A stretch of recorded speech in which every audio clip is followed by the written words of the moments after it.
Hi everyone, my name's Lloyd. I just bought two Bose S1 Pro Plus PA speakers, the battery operated ones. I have all the wireless transmitters for mics and guitars. And I've come across a few things that weren't in the manual, so I thought I'd pass it along.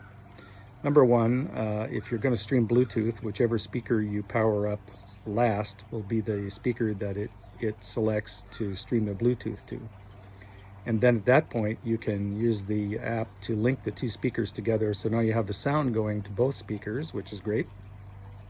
But on top of that, you still have access to the mixer panels on your app in the Bose music app, so that you can hook a guitar and a mic up to each speaker. So in other words, you can have backing tracks or any other kind of music going to both speakers, but then individually you can control channel 1 and channel 2 for mics or guitars on each speaker, which is the way I use it.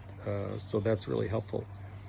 And then finally, sometimes I'm just using one speaker, but I need some additional sound reinforcement, so I'd like to use the other speaker just to, I guess, broadcast, if you will, or replicate whatever I have in speaker 1. I just want speaker 2 to do that.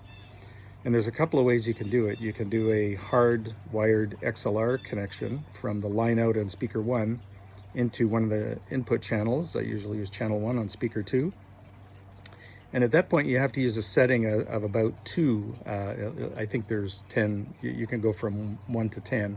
If you use a setting of about 2, then the volume on speaker 2 will be about the same as the volume on speaker 1, whatever you're pushing out there. So that's great.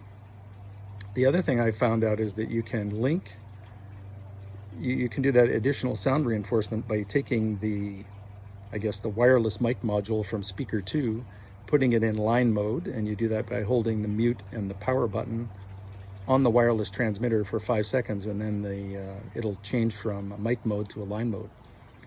So if you're trying to use speaker 1 but push all of that audio to speaker 2, take the wireless module, mic module from speaker 2, put it in line mode, and plug it into the line out jack on speaker 1.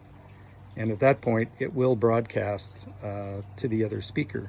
The only thing is, in order to hear it, you're going to have to go from that number 2 setting to almost full volume.